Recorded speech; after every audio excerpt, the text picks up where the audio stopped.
మా ఫాదర్ ఏం చెప్పాడంటే ఇక్కడ ఉండి ఏం పీకుతావు, వెళ్ళి సిటీకి వెళ్ళి జాబ్ చేసుకో అని పంపించేస్తున్నారు. వాడు డిగ్రీ కంప్లీట్ చేశాడా, వాడు బీటెక్ కంప్లీట్ చేశాడా, అసలు ఊళ్ళో ఉండట్లేదు సార్. ఇంట్లో పేరెంట్సే తన్ని తరిమేస్తున్నారు, వెళ్ళి జాబ్ చూసుకోరా బాబు అని చెప్పి. ఫస్ట్ మీరు ఆలోచించాల్సింది, తెలుసుకోవాల్సింది, ఎందుకు మీ తల్లిదండ్రులు మిమ్మల్ని పంపించేశారు? దానికి ఒక కారణం ఉంది. రైతు అనేవాడు ప్రతిరోజు వాడు చచ్చి బతుకుంటాడు. అందువల్ల ఏమైందిరా అంటే మీ తల్లిదండ్రులు ఈ వ్యవసాయం చాలా చాలా కష్టము, క్లిష్టము, రిస్క్, విపరీతమైన ప్రమాదాలతో కూడుకున్నది. ప్రభుత్వాల కంట్రోలు, మోసాలు అన్నీ ఇంకా ఈ చాలా ఉండే దాంట్లో. దౌర్భాగ్య పరిస్థితికి కారణాలు ఎవరంటే కేవలం పాలకులు, అంటే ప్రభుత్వ విధానాలు. అది రాష్ట్ర ప్రభుత్వమా, కేంద్ర ప్రభుత్వమా, ఈ పార్టీనా ఆ పార్టీనా కాదు. తలా పాపం తిలా పిలకడని ప్రతి ఒక్కరూ ఈ పాపాల్లో భాగం వీళ్ళకి. పిల్లల్నిచ్చే ముందు మీ అబ్బాయి ఉద్యోగం చేస్తున్నాడా లేదా అని అడుగుతున్నారు, కానీ ఒకవేళ రైతు అని అడిగితే వెంటనే వెనక్కి వెళ్ళిపోతున్నారు. రైతు ఇప్పుడు ఒక రైతు బిడ్డ ఈరోజు వాడు ఒక చిన్న ఉద్యోగంలో చేరిన అంటే వాడి జీవితం హ్యాపీ సెటిల్. 35 ఏళ్ళు ఆయనకు ప్రమోషన్లు, ఆయన ఫెసిలిటీస్, ఆయనకు పెన్షన్, పిల్లలకు, కుటుంబానికి ఆరోగ్యం, అన్ని రక్షణలు ఉన్నాయి. చీఫ్ మినిస్టరా, ఎమ్మెల్యేనా, మీ ప్రాంతంలో ఉన్న కలెక్టరా, ఆఫీసర్ని, మీరెందుకు గవర్నమెంట్ హాస్పిటల్కి వెళ్ళరండి? అక్కడ క్వాలిటీ ఉండదని అంటే నువ్వు నడిపే, నువ్వు ప్రభుత్వ ఉద్యోగి, రాజకీయ నాయకులు నడిపే ప్రభుత్వ ఆసుపత్రి నాణ్యత లేదని నువ్వే ఒప్పుకుంటున్నావు. నిజంగా వీళ్ళు రైతులంటే వీళ్ళకి పెళ్ళిళ్ళు అయ్యేటివి కాదు. వీళ్ళు రాజకీయ నాయకులు కాబట్టి వీళ్ళకి పెళ్ళిళ్ళు అయ్యాయి. ఐటీ వాళ్ళు అయితే అమెరికాలో ప్రపంచాన్ని ఏలుతుంటారు. వీళ్ళంతా ఏమి స్పెషలా? వీడేమన్నా పెద్ద రాత్రింబోళ్ళు కష్టపడినాడు? వీడు రైతు అనేవాడు మాత్రం నిరంతరము వాడికి నరకం. ఒక సైనికుడు ఒక తూరే చనిపోతాడు యుద్ధంలో, కానీ రైతు అనేవాడు ప్రతిరోజు చచ్చి బతుకుతుంటాడు. వ్యవసాయం లాభసాటి. వ్యవసాయాన్ని ఒక రైతు అనేవాడు అంతర్జాతీయ స్థాయిలో పోటీ పడగలడు.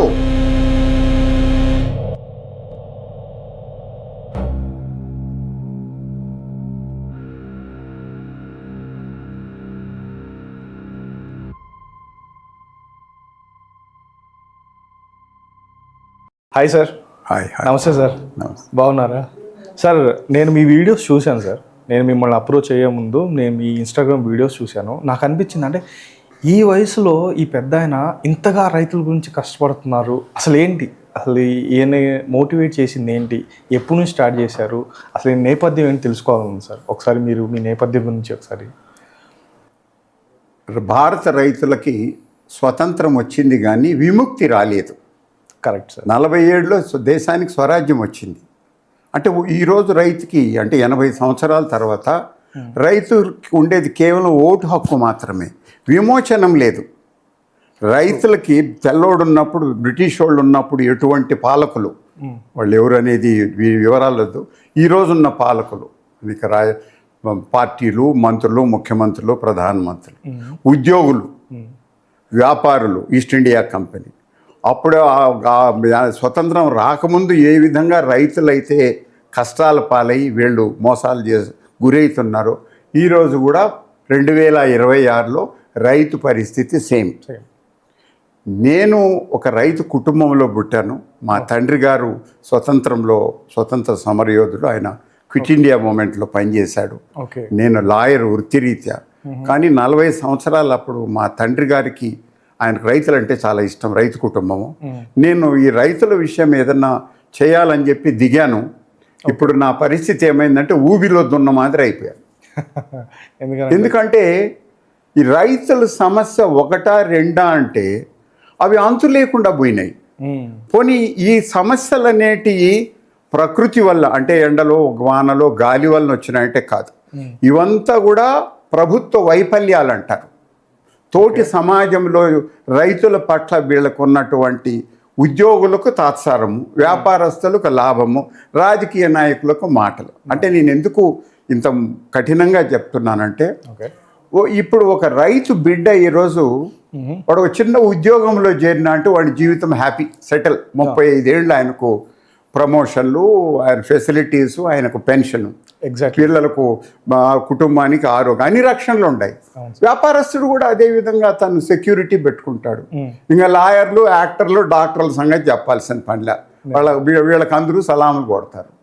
మరి రైతు అనేవాడు మాత్రం నిరంతరము వాడికి నరకం అంటే చెప్పాలంటే ఇంకా కఠినంగా పోల్చాలంటే ఒక సైనికుడు ఒక తూరే చనిపోతాడు యుద్ధంలో, కానీ రైతు అనేవాడు ప్రతిరోజు చచ్చి బతుకుతుంటాడు. Exact sir, correct sir. అది అంటే ఈ పరిస్థితి అంటే మొదటిగా మాటలు చెప్పటం బాగుండదు. ఈ కష్టము క్లిష్టము అనే దానికన్నా అసలు మాట ఏంటంటే దౌర్భాగ్య పరిస్థితికి కారణాలు ఎవరంటే కేవలం పాలకులు, అంటే ప్రభుత్వ విధానాలు. అది రాష్ట్ర ప్రభుత్వమా కేంద్ర ప్రభుత్వమా, ఈ పార్టీనా ఆ పార్టీనా కాదు, తలా పాపం తిలా పిలకడని ప్రతి ఒక్కరూ ఈ పాపాల్లో భాగం వీళ్ళకు. అంటే మీరు అడగచ్చు, మరి ఇంతమంది ముఖ్యమంత్రులు, ప్రధానమంత్రులు, పార్టీలు వచ్చినారు కదా అదే సార్ అని మీరు అంటారు. అదే సార్, నేననే దానికి సమాధానం ఏం చెప్తామంటారంటే ఒక సింపుల్, మీరు చెప్పాను ఇంతకుముందు, ఒక ఉద్యోగస్తుడి బ్రతుకు, ఒక వ్యాపారి బ్రతుకు, ఒక రైతు బ్రతుకు కంపేర్ చేసుకోండి. రైతు బ్రతికేంటంటే గానుగెద్దుకు గతి ఉంటుంది కానీ ప్రగతి ఉండదు.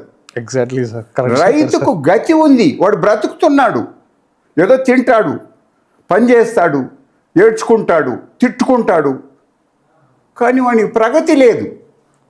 దానికి ఒకే ఒక నిదర్శనం, భారతదేశంలో ఉండేటువంటి దాదాపు 16-17 కోట్ల కుటుంబాలు, అంటే 60-70 కోట్ల మంది ఉన్నారు. వీడి కుటుంబాల్లో ఏ ఒక్క తల్లిదండ్రి కూడా బిడ్డల్ని మీరు వ్యవసాయం లేకపో బిడ్డ అని చెప్పడు, ఒక్కడు కూడా. ఇది కాశ్మీర్లో యాపిల్ కావచ్చు, కేరళలో రబ్బర్ కావచ్చు, అస్సాంలో టీ కావచ్చు, గుంటూరులో పొగాకు కావచ్చు, ఇంకో చోట పత్తి కావచ్చు. ఏ పంట కానీ ఏ రైతు కానీ నీకు ఎకరానా 10 ఎకరాల 100 ఎకరాలని కాదు, ఏ ఒక్కడు కూడా వ్యవసాయం వెళ్ళమని బిడ్డలకు చెప్పడం. Exactly sir. ఎందుకనంటే దీని వెనకాల రీజను, రేపొద్దున్న పెళ్లి వయసు వచ్చిన తర్వాత పిల్లల్ని ఇచ్చే ముందు మీ అబ్బాయి ఉద్యోగం చేస్తున్నాడా లేదా అని అడుగుతున్నారు, కానీ మీ అబ్బాయి ఒకవేళ రైతు అని అడిగితే వెంటనే వెనక్కి వెళ్ళిపోతున్నారు. రైతు అంటే ఎవరు ఆడపిల్లలు పెళ్లి చేసుకునేదానికి సిద్ధంగా లేరు. ఇప్పుడు అంటే నేను తమాషగా నిజాయితీగా కూడా చెప్తా, చాలామంది మా నాయకులు వాళ్ళందరికీ పెళ్ళిళ్ళు అయితే, అంటే మేము రైతులము, మేమంతా ఈ కులము ఆ కులము, మేము పెద్ద రైతులం అంటారు. నిజంగా వీళ్ళు రైతులంటే వీళ్ళకి పెళ్ళిళ్ళు అయ్యేటివి కాదు, వీళ్ళు రాజకీయ నాయకులు కాబట్టి వీళ్ళకి పెళ్ళిళ్ళు అయ్యాయి. ఎందుకంటే రాజకీయం అంటే దాంట్లో మంచి లాభాలు ఉన్నాయి, ఇంకా దాని గురించి చెప్పాల్సిన అవసరం లేదు. ఈ రైతు పరిస్థితి ఇంత దిగజారిపోవటానికి కారణం ఏంటంటే, ఇక్కడ గత 60-70 ఏళ్లలో మొత్తం దేశంలో మనల్ని పరిపాలించేవాళ్ళు, అంటే మేధావులు, రాజకీయ నాయకులు, ఉద్యోగులు, ముఖ్యంగా IAS వీళ్ళందరికీ వీళ్ళకు ఒక భావన ఏముందంటే వ్యవసాయం లాభసాటి కాదు, ముఖ్యంగా చిన్న వ్యవసాయం లాభసాటి కాదు. రైతుకు కూడా అదే ఆలోచన ఉంది కదా సార్. అంటే నీకు ఇప్పుడు ఎట్లుంటుందిరా అంటే, నువ్వు ఒలింపిక్స్కి పోవాలంటే పొద్దున్నే లేచి సదికూడు తింటే నువ్వు ఒలింపిక్స్కి అడిగిపోతావు. నువ్వు ఒక పోటీలో పాల్గొనాలంటే నీకు బలం కావాలా, ఎగ్జాక్ట్గా ట్రైనింగ్ కావాలా, ఎగ్జాక్ట్గా తర్వాత దానికి ముందుకు తీసుకెళ్లేదానికి నిరంతరం శిక్షణ కావాలా. ఇప్పుడు ఒకటి ఆలోచించండి, మన ముందు 3 ఎగ్జాంపుల్స్ తీసుకున్నాం. ఒక సోల్జర్, ఒక మిలిటరీలో పనిచేసే మన బిడ్డ, నా తమ్ముడు, మా పిల్లోడు ఒక మిలిటరీలోకి చేరతాడు. మిలిటరీలోకి పోతానంటే వాడు 5-10 సంవత్సరాల్లో వాడు బ్రహ్మాండమైన సైనికుడు అయిపోతాడు. ఈరోజు భారత సైనికుడు one of the best soldiers in the world. ఎట్లయినాడు వాడు? మరి మా ఇంట్లో నుంచి, రైతు కుటుంబంలో నుంచి పోయాడు కదా. అట్లే డాక్టర్లు, అబ్బాయి ఇంకా డాక్టర్ల గురించి చెప్పాల్సిన పనిలే. ఇంకా IT వాళ్ళు అయితే అమెరికాలో ప్రపంచాన్ని ఏలుతుంటారు. వీళ్ళంతా ఏమి స్పెషలా? వీడేమన్నా పెద్ద రాత్రింబోళ్ళు కష్టపడినాడా? వీడు బోందా? ఏం లేదు.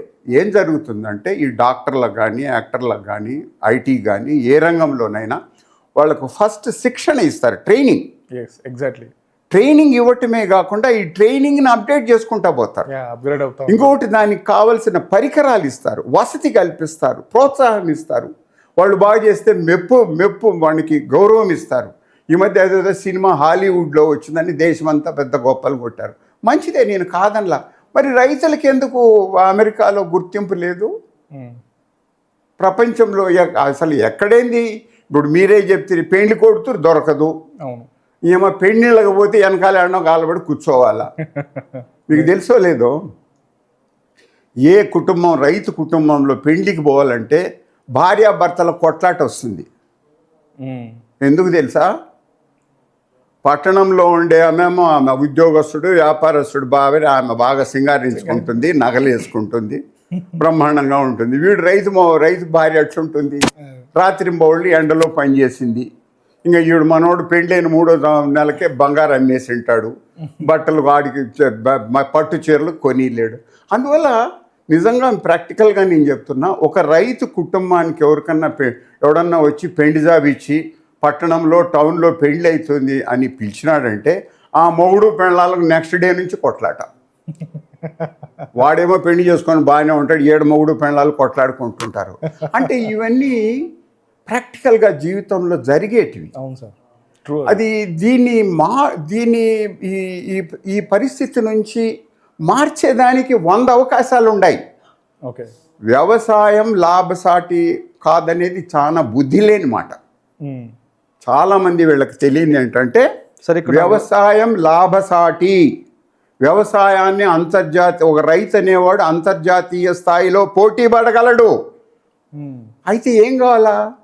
నేను ఇంతకుముందే చెప్పాను, ఒక సోల్జర్ కానీ ఒక డాక్టర్ కానీ ఒక ఉద్యోగస్తుడు ఏదైనా వ్యాపారం చేసేవాడికి నువ్వు ట్రైనింగ్ ఇచ్చి వసతి ఇస్తే వాడు అంతర్జాతీయ స్థాయికి వస్తాడు. వీళ్ళు ఇక్కడ ఏం చేస్తున్నారు? True sir. ఇక్కడ నాకు ఒక పాయింట్ ఉంది సార్. సో మీరు అన్నట్టు రైతుకు ట్రైనింగ్ ఇవ్వాలి అనేది చాలా మంచి ఆలోచన. కాకపోతే చాలా ప్రభుత్వాలు ఇర్రెస్పెక్టివ్ ఆఫ్ ఎనీ పార్టీ, మంత్రులు కానీ ముఖ్యమంత్రులు కానీ రైతుకు సంబంధించిన పథకాలు ఎన్నో అమలు చేస్తూనే ఉన్నారు. ఇంకొకటి, రైతులకు సబ్సిడీ కూడా ఇస్తున్నారు. యూరియా దగ్గర నుంచి, లేకపోతే రైతు బంధు పథకం గురించి ఇలాంటి సబ్సిడీలు ఇస్తూనే ఉన్నారు. అయినా సరే రైతు ఇంకా నష్టాల్లోకి వెళ్ళిపోతున్నాడు, లాభాల్లోకి రావట్లేదు. సో ఇక్కడ వీటన్నిటికి పరిష్కారం కేవలం ట్రైనింగ్తోనే సరిపోతుందంటారా? ట్రైనింగ్ అనేది ఒక విభాగం, ఓన్లీ బిగినింగ్. ఓకే. మీరు ఇక్కడ వాళ్ళు తెలుసుకోవాల్సి, మీరు అన్నది ప్రభుత్వం ఈరోజు రైతులకు అన్నీ ఫ్రీనే. నీళ్లు ఫ్రీ, అవును సార్, కరెంటు ఫ్రీ, తక్కువ వడ్డీతో రుణాలు, అవును, తర్వాత ఈ ఎరువులు తక్కువ ధరకి ఇస్తున్నారు, తర్వాత కొంటున్నారు. మరి ఎందుకు రైతు నిరంతరం సమస్యల్లో ఉంటాడు? దానికి కొన్ని కారణాలు ఉంటాయి. ఎలా అంటే, మీరు ఒక కుండ నిండా నీళ్లు పోసి 4-5 కన్నాలు పెడితే ఏమవుతుంది? పోతుంటాయి, పాలన్నీ పోతుంటాయి. బికాజ్ ఫస్ట్ థింగ్, ప్రభుత్వం ఏం చేసింది? రైతు పండించిన పంట ధరలని పెరగనివ్వదు. ఎందుకు? వినియోగదారులకు కష్టమని, పరిశ్రమకు ముడిసరుకు కావాలి కాబట్టి. రైతు పరిస్థితి ఏంటంటే కేవలం పంట పండించటం వరకు చేస్తాడు, కానీ అందులో చాలా వివరాలు లేకపోవాలా. ఈరోజు ఈ ప్రభుత్వాలు ఏం చేస్తున్నారు? మేము నీకు నీళ్లు ఫ్రీగా ఇస్తున్నాం, కరెంట్ ఇస్తున్నా, ఎరువులు ఇస్తున్నా తక్కువ ధరకు, రుణాలు ఇస్తున్నా, ఇన్సూరెన్స్ ఇస్తున్నా, లోన్లు కూడా మాఫీ చేసిన, ప్రతి సంవత్సరం 10,000 15,000 ఇస్తున్నాము. మరి ఎందుకు మళ్ళీ రైతు కష్టాలు ఇబ్బందులని ప్రతినిత్యము రోడ్డు మీదకి వస్తుంటాడు? ఎన్ని ఇచ్చినా సరే రైతు చివరికి నష్టాల్లోనే ఉంటున్నాడు కదా. అది దీనికి కారణాలు ప్రభుత్వం పరిష్కరించేదానికి సిద్ధంగా లేరు. కారణాలు తెలుసు ప్రభుత్వానికి. ఓకే. అసలు ప్రభుత్వమే కారణం, కేంద్ర ప్రభుత్వం ముఖ్య కారణము, రాష్ట్ర ప్రభుత్వం వాళ్ళు 70% అయితే వీళ్ళు 30% కారణం. ఎలా? ఫస్ట్ థింగ్ ఏంటంటే, మీరు ఈరోజు రైతు వాడే వినిమయాలు, పురుగు మందులు, ఎరువులు, ట్రాక్టరు, డీజిల్, కూలీలు, ఇవన్నీ కూడా ప్రతి సంవత్సరం ఎక్కువ అవుతుంటాయి. అవును. పంటల ధరలు మాత్రం కంట్రోల్ చేస్తారు. ఈరోజు నీకు బాజార్లో టమాటో 30 రూపాయలు అయిందంటే ఎగుమతులు నిలిపేసినామంటాడు. పత్తి ధర ఎక్కువైతే ఈ పత్తి కంపెనీ, ఈ టెక్స్టైల్ ఇండస్ట్రీ వాడు ఢిల్లీకి పోయి ఎగుమతులు నిలిపించేస్తాడు. ఓకే. వేరుశనగ ధర ఎక్కువైతే వాడు వెంటనే పోయి విదేశాల నుంచి దిగుమతి చేసుకుంటాడు. ఇందులో కేంద్ర ప్రభుత్వ విధానాలు ఎక్కువ ముఖ్య కారణం. ఇక్కడ ఇప్పుడు మీరు అన్నారు కేవలము ఒక ట్రైనింగ్ ఇస్తే సరిపోతుందా? ట్రైనింగ్ అనేది ఒక భాగం. ఓకే. ఇక్కడ చాలా ఇబ్బందులు వచ్చేసి ఉన్నాయి ఈ లాస్ట్ ముఖ్యంగా 30-40 ఏళ్లలో ఇవన్నీ ఇస్తున్నారే కానీ రైతులకి లాభం లాభం మిగలటం లేదు. ఎందుకు మిగలదంటే నువ్వు ₹1,00,000 పెట్టుబడి పెడతావు, నీకేమవుతుంది? దేని మీద? ఎరువులు, పురుగు మందులు, వీటి ధరలు ఎప్పుడు నిత్యం పెరిగిపోతుంటాయి. కానీ ఇక్కడేం చేస్తావు? ధరలను కంట్రోల్ చేస్తున్నావు నువ్వు. ఎందుకు? మార్కెట్లో వాళ్ళు సిటీలో ఉండేవాడికి తక్కువ ధరకు రావాలా, పరిశ్రమకు తక్కువ ధరకు రావాలా, ఎగుమతి చేసేవాడికి తక్కువ ధరకు రావాలా. ఇక్కడ తక్కువ ధర ఎక్కువ ధర అనేది ఒక సమస్య, కానీ ఇంటికంట మూలం ఇంకొకటి ఉంది. ఏంటి? రైతు పంట ఉత్పత్తి అనేది 30 సంవత్సరాల నుంచి పెరగలేదు. అవును. దౌర్భాగ్యం ఏమిటంటే ఈ దేశంలో ఏ రాజకీయ పార్టీ, ఏ నాయకుడు కూడా దీని గురించి పట్టించుకోవటం లేదు. రైతులకు తెలీదు. ఇప్పుడు నేను నాకు ఆరోగ్యం బాగాలేకపోతే డాక్టర్ దగ్గరికి పోతా. డాక్టర్ ఏం చేస్తాడు? ప్రపంచంలో ఎక్కడ మంచి పరిశోధన చేసి ఒక మందు కనిపెట్టింటే ఆ మందు నాకు అందజేస్తాడు. ఆయన ప్రిస్క్రిప్షన్ రాసిస్తే బయట షాప్లో దొరుకుతుంది. అదేవిధంగా వ్యవసాయ రంగంలో ఈ ప్రపంచంలో ఎటువంటి పరిశోధనలు జరిగినవి అవి తెలంగాణకి, ఆంధ్రాకి, ఇండియాకి వచ్చేనాయా అని చెప్పి ఒకరు పట్టించుకోవటం లేదు. ఇంకా నాయకులను అనదలుచుకోవాలా. వాళ్ళకి అసలు బేసిక్గా దే డోంట్ హ్యావ్ అండర్స్టాండింగ్. వాళ్ళకు ఇంకా వాళ్ళ గురించి I don't want to comment on politicians. వాళ్ళకు ఏం అర్థం కావటం లేదంటే ఎందుకు ఈ పోటీ. ఇప్పుడు ఫర్ ఎగ్జాంపుల్ పోటీ పడాలా? మన పిల్లలు అమెరికాకు వెళ్ళి పోటీ పడుతున్నారు, మన పారిశ్రామికవేత్తలు పోటీ పడగలుగుతున్నారు. వ్యవసాయంలో ఎందుకు పోటీ పడలేకుండా ఉన్నాం అంటే దానికి ముఖ్య కారణం ఏంటంటే టెక్నాలజీ. ప్రపంచంలో ఈ పరిశోధన అనేది నీకు ప్రభుత్వాలు చేయవు, ప్రైవేట్ కంపెనీలు చేస్తాయి. మందులో వ్యవహారం వస్తే నీకు జర్మనీ, స్విట్జర్లాండ్ చేస్తారు. కార్లు వస్తే ఇంకొక కంపెనీ, జపాన్ అంటాడు. మోటార్ సైకిల్ అంటే కొరియా అంటాడు. టీవీలు అంటే ఇంకో దేశం అంటాడు. అట్లా ఈ పరిశోధన అనేది ఏమవుతుందిరా అంటే నీకు అన్ని రంగాల్లో ప్రపంచంలో ఎక్కడున్నా కూడా మన దేశానికి మనకు తెచ్చిస్తారు. ఇప్పుడు మన సోల్జర్స్ ఉన్నారు, మంచి రైఫిల్స్, మంచి తుపాకులు, మంచి విమానాలు, మంచి ఆయుధాలు తెచ్చేస్తారు. మన డాక్టర్లకు మంచి మందులు అందజేస్తారు, ఎక్విప్మెంట్ ఇప్పిస్తారు. మరి రైతులకి ఏ విషయంలో వచ్చేటప్పటికి ఇంకా ఈ నాయకులు, వినాయకులకో వీళ్ళకు బుద్ధి ఉందా లేదనేది చెప్పడం పొరపాటు. బట్ వీళ్ళకి ఏంటంటే ఫండమెంటల్గా రాజకీయ నాయకులకి ఏమైపోయిందంటే ఈ దేశంలో వ్యవసాయ రంగాన్ని కూడా అంతర్జాతీయ స్థాయికి తీసుకెళ్ళగలదానికి మనం ప్రయత్నం ఏం చేయాలని ఒక్కరూ మాట్లాడరు. మనం వాళ్ళని విమర్శించడం బాగుండదు. వాళ్ళకు అర్థం కావటం లేదు. ఈ రాజకీయాల్లో ఉండే వాళ్ళకి చాలామందికి వ్యవసాయ రంగంలో కూడా అంతర్జాతీయ స్థాయికి తీసుకెళ్ళచ్చు. ఈరోజు మీరు చూస్తే ఎక్కడైనా మన పంట పత్తి 20 సంవత్సరాల నుంచి హెక్టార్కి అంటే 2.5 ఎకరాకి 500 కిలోల్లో నిలిచిపోయింది. 500 కిలోల్లో నిలిచిపోయింది. 1924 నుంచి 22 ఏళ్ళ నుంచి నిలిచిపోయింది. ఈ 24 ఏళ్లలో చైనాలో 2000 కిలోలకి వెళ్ళింది. ఓకే. అట్లే మొక్కజొన్న మనకంతా 30 క్వింటళ్ళు పడితే అమెరికాలో 100 క్వింటళ్ళు పడుతుంది. ఏమంటే పరిశోధన. ఈ ప్రభుత్వాలు ఏమైపోయింది, రాష్ట్ర కేంద్ర ప్రభుత్వాల్లో ఏ పార్టీ, ఏ నాయకుడు వచ్చినా వీళ్ళెవడికి ఆ టెక్నాలజీ తేవాలా అనేది దే డోంట్ హ్యావ్ ఆ ఇంక్లినేషన్ లేదు. ఏదో ఊరికే మాటలు చెప్తారు కానీ సీరియస్గా ట్రై చేయరు. ఎందుకని రాజకీయ నాయకులు ఈ లెవెల్లో ఆలోచించలేకపోతున్నారు? కారణం ఏంటంటే బేసికలీ ఈ పొలిటికల్ లీడర్స్తో ప్రాబ్లం ఏమొచ్చిందంటే వీళ్ళేదో పెద్ద వీళ్ళకంతా తెలుసని కాదు. నార్మల్గా మామూలుగా ఏమవుతుందంటే ఒక చీఫ్ మినిస్టర్ ఉంటాడు, ప్రైమ్ మినిస్టర్ ఉంటాడు. అతని దగ్గరికి ఒక మెడికల్కి సంబంధించి ఎవరు వెళ్తారు సమస్య, ఒక ఏదో ఫార్మా సెక్టర్ని గురించి మాట్లాడాలంటే వాళ్ళకి సంఘాలు ఉన్నాయి. ఈ ఆసుపత్రులు తర్వాత మెడికల్ కంపెనీలకు సంఘాలు ఉన్నాయి. వీళ్ళు ఏం చేస్తారంటే ఇవన్నీ తయారు చేసుకొని వాడు ప్రైమ్ మినిస్టర్, సీఎం దగ్గరికి పోయి సార్ ఇది ఈ రకంగా ఇది ఉంది అని చెప్పి ఇస్తారు. అతను ఏం చేస్తాడు, దాన్ని సెక్రటరీకి ఇస్తాడు. ఆ సెక్రటరీ స్టడీ చేస్తారు. వీళ్ళు వెళ్ళి ఆఫీసులో వాళ్ళకి వివరిస్తే ఆ టెక్నాలజీ తెచ్చుకునేదానికి ప్రయత్నం జరుగుతుంది. అట్లా అన్ని రంగాల్లో ఇక్కడ సిమెంట్ ఫ్యాక్టరీ ఉంది, స్టీల్ ఉంది, ఏదైనా వీళ్ళకి సంఘాలు ఉన్నాయి. ఈ రైతుల విషయం వచ్చేటప్పటికి తలనొప్పి వస్తుంది. సంఘాలు లేవు. వీళ్ళకి సంఘాలు కాదు, మా కర్మగాలి వీళ్ళ దగ్గర ఈ రాజకీయ రైతులు అన్నేళ్ళు గాలబడి ఉంటాడు. ప్రతి పార్టీలు ఏమవుతుందరా అంటే వాళ్ళు ఉంటారు ఈ పార్టీలో వాళ్ళు కార్యకర్తలు, వాళ్ళు ఎవరో ఫాలోయర్స్ ఉంటారు. వానికి ఒక పదవి ఇవ్వాలి కాబట్టి ఈ పదవి అని చెప్పి ఈ రైతు పదవి అతనికి అప్పచెప్తారు. ఇంకా ఆయన పని ఏమంటే ప్రతిపక్షంలో ఉంటే ప్రభుత్వాలు తిడతానే ఉంటాడు. వాడు పొద్దున్నే లేస్తే ఇది బాగలేదు అది బాగలేదు అంటాడు. ఆ పక్క నుంచి ఈ రూలింగ్కి వచ్చినాడు అనుకో, ఇంకా అయిపోయి మా ముఖ్యమంత్రి, మా ప్రధానమంత్రి, మా పార్టీ ఓని డబ్బాలు కొట్టుకుంటూ ఉంటాడు. మా కర్మగాలి ఈ రైతుల దౌర్భాగ్యం ఏంటంటే వీళ్ళు స్వతంత్రంగా వీళ్ళకి సంఘాలు లేవు. ఎందుకంటే పల్లెల్లో గత 30-40 ఏళ్ళ నుంచి ఏమైందంటే వ్యవసాయం ఎప్పుడైతే లాభం లేకుండా పోయిందో విపరీతమైన కంట్రోల్స్ వచ్చినాయి. ఇవి తెలియకుండా ధరలలో లాభం రాకుండా పోతుంది. అప్పుడు ఏమైందంటే రైతులందరూ 30-40 సంవత్సరాల నుంచి బిడ్డల్ని బయట పంపించేస్తారు.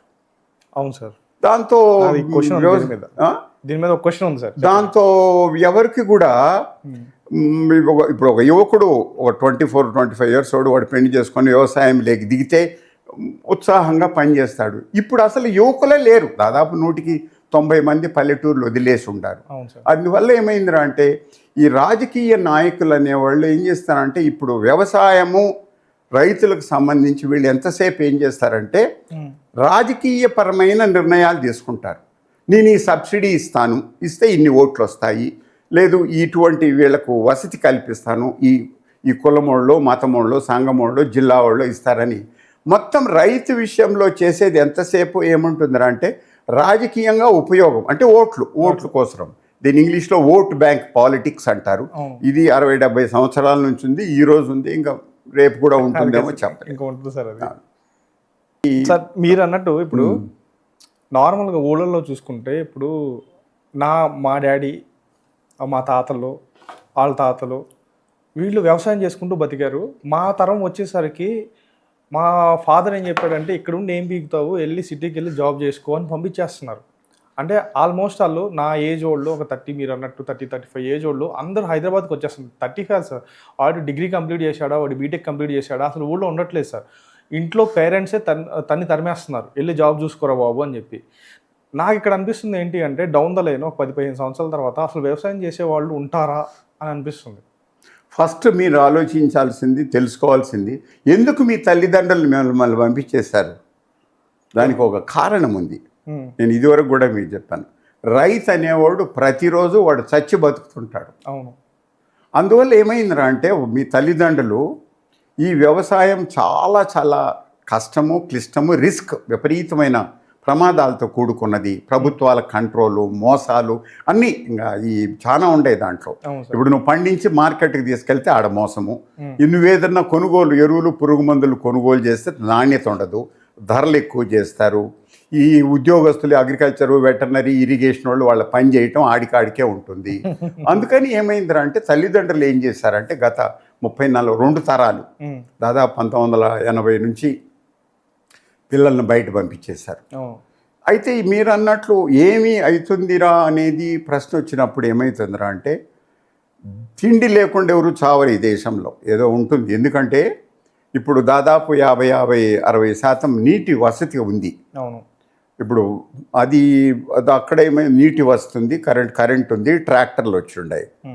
ఇక్కడ ఏం జరుగుతుందిరా అంటే కొన్ని పంటలకి కొరత ఉండదు, ముఖ్యంగా వరి, గోధుమ, తర్వాత కొన్ని పండ్లు, కూరగాయలు ఇట్లాంటి పండిస్తారు. అయితే ఈ పండించిన పంటకు లాభమా నష్టం అనేది వివరాలు లేక అనవసరం. అది ఏది లాభాలు ఉండవు, ఏ పంట కూడా లాభాలు ఉండవు.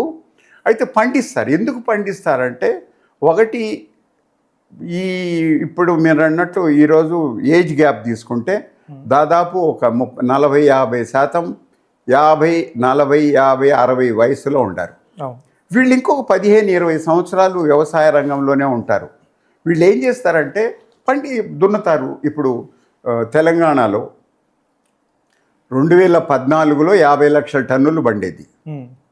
ఈ 10 ఏళ్లలో కేసీఆర్ కాలంలో ప్రాజెక్టులు కట్టాడు కాబట్టి ఇప్పుడు 1,50 లక్షల టన్నులు పండుతుంది. సో బియ్యం పండుతుంది. అదేవిధంగా ఆంధ్రాలో ఇరిగేషన్ ప్రాజెక్ట్స్ వచ్చినాయి, కరెంట్ వచ్చింది కాబట్టి.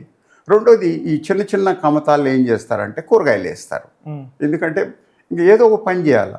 లేకపోతే ఈ కమర్షియల్ క్రాప్స్ కూడా బాగా వస్తున్నాయి, పత్తి కానీ మిర్చి కానీ మొక్కజొన్న కానీ.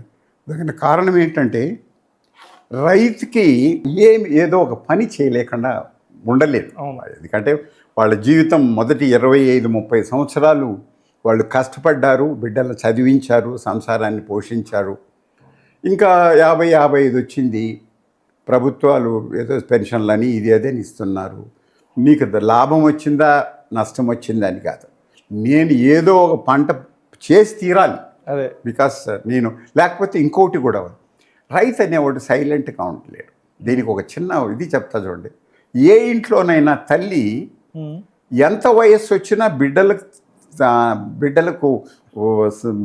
తిండి పెట్టకుండా ఉండదు, ఇల్లు శుభ్రం చేయకుండా ఉండదు. ఒక తల్లి ఏ విధంగానైతే కుటుంబాన్ని, బిడ్డల్ని, భర్తను పోషించి ఇంటికి ఎవరన్నా వస్తే అన్నం పెడుతుందో, రైతు అనేవాడు కూడా ఒక తల్లి మాదిర. ఏంటంటే వ్యవసాయం చేస్తాడు వాడు.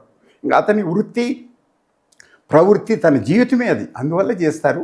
అయితే దేశ పరిస్థితి అనేది అది వేరే ఇష్యూ. దేశంలో మీకు పొలాలు ఉన్నాయి, నీళ్లు ఉన్నాయి కాబట్టి ఏదో పంటలు పండుతాయి. కానీ ఈ పంటలు కొన్ని ఎక్కువ పండుతాయి, కొన్ని తక్కువ పండుతాయి. ప్రభుత్వం ఏం చేస్తుందంటే దిగుమతి చేసుకుంటుంది, చేసి సరఫరా చేస్తుంది.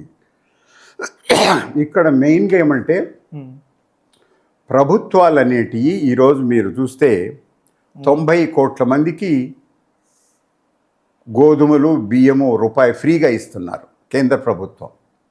సో ప్రాబ్లం తిండి, సీరియల్స్ అంటే గోధుమ బియ్యం సమస్య తీరిపాయా. ఇంక నీకు కావాల్సింది ఏంది?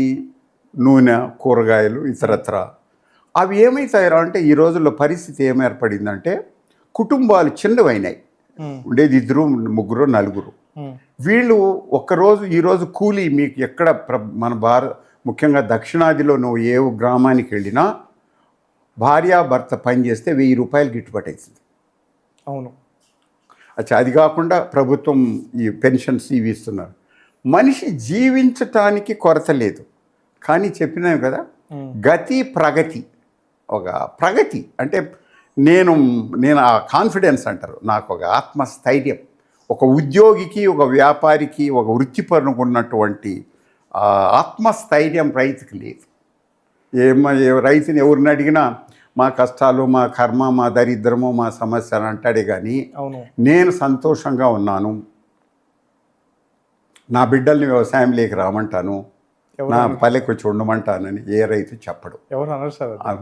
అది కాదు. అందువల్ల దేశం తిండి కొరతతో ఏదో అవుతుందనే ముచ్చటేముండదు. కానీ ఈ వ్యవసాయం చేసే వాళ్ళకి ఇబ్బందులు వ్యక్తిగతంగా.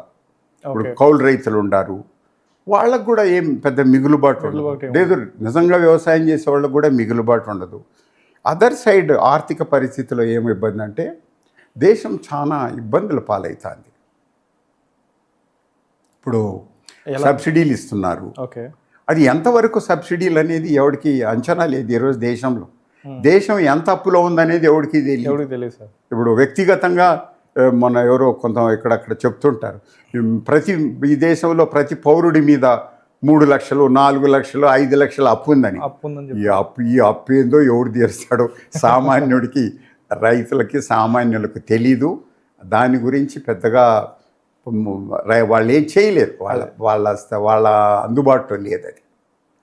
సార్, నేను ఇందాక ఒక రిపోర్ట్ చూస్తుంటే నాకు ఒక రిపోర్ట్లో నాకు ఇలా కనపడింది సార్. నాకు 2024లో ఓవరాల్గా ఇండియాలో ఆల్మోస్ట్ 11,000 మంది రైతులు సూసైడ్ చేసుకున్నారు. 11,000 మంది.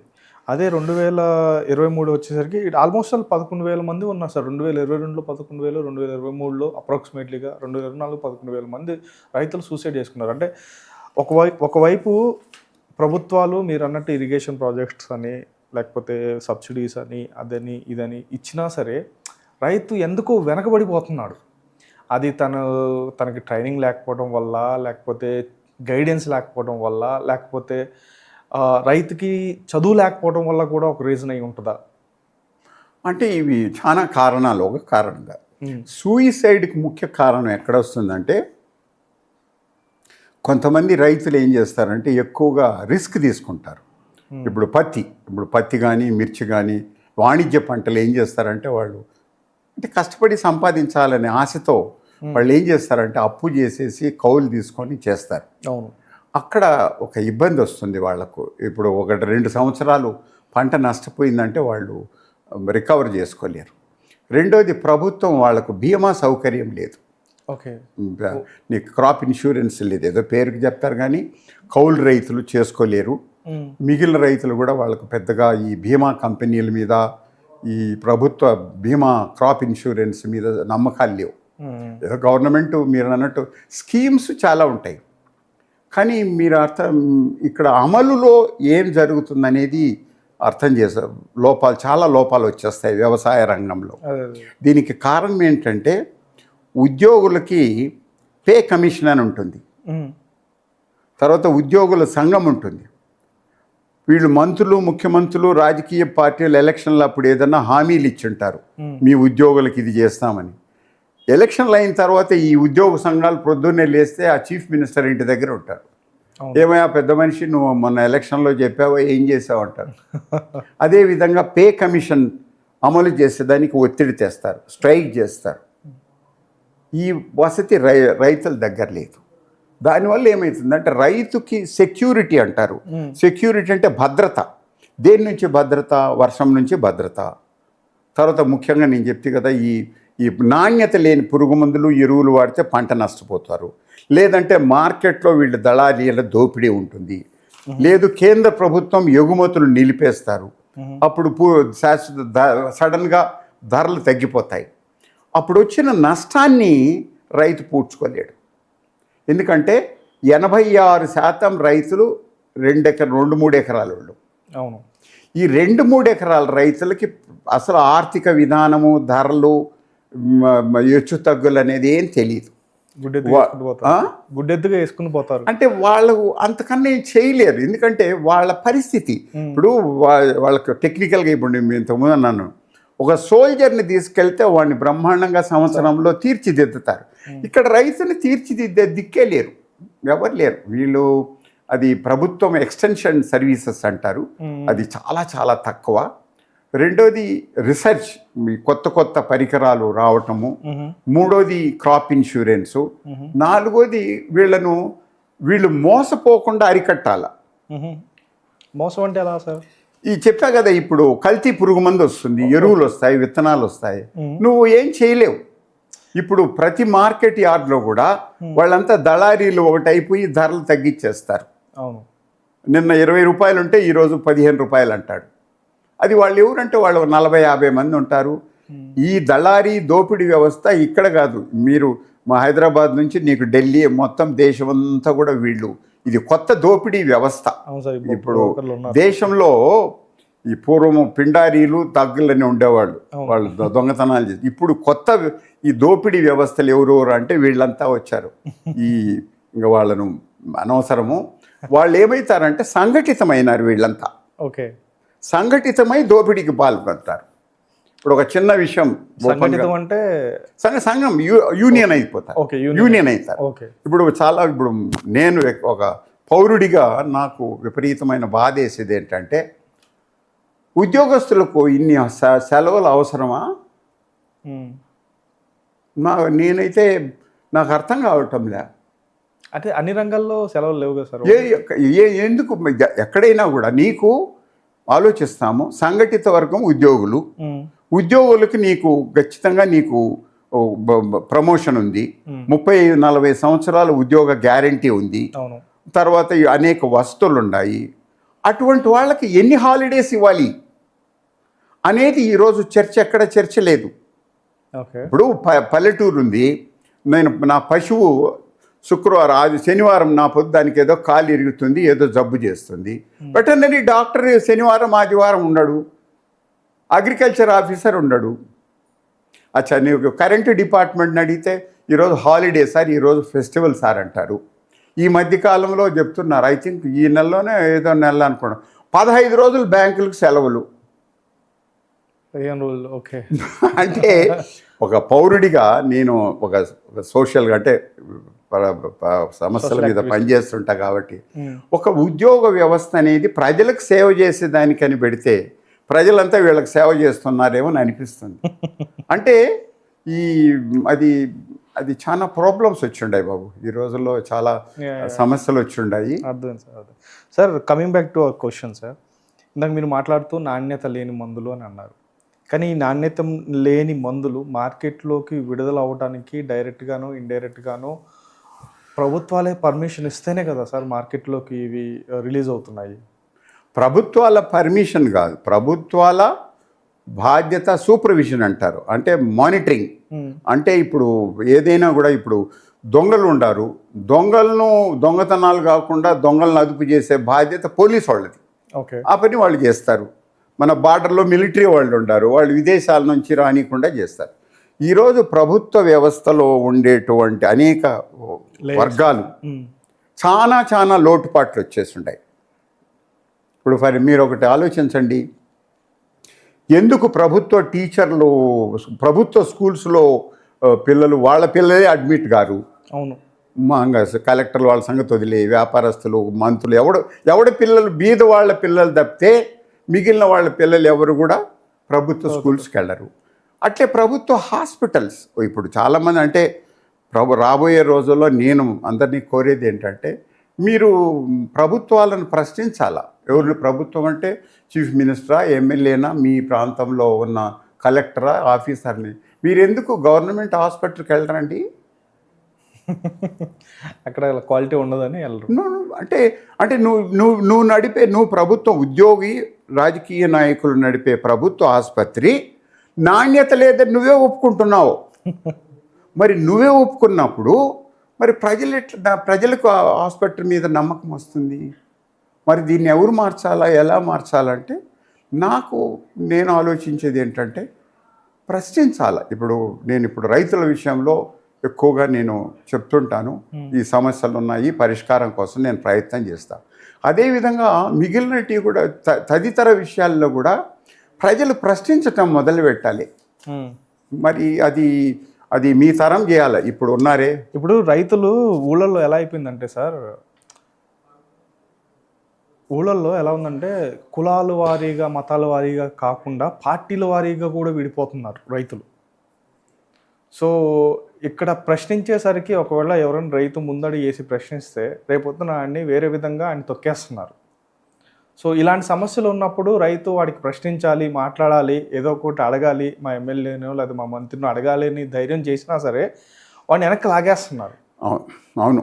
సో ఇలాంటి సందర్భాల్లో ఇంకా ప్రశ్నిస్తే ఆ పని అయిపోయినట్టే అన్న ఫీలింగ్ ఉంది ఇవాళ రేపు. అట్లా కాదు, మీకు అట్లా అది కరెక్ట్, మీరు చెప్పింది కరెక్ట్.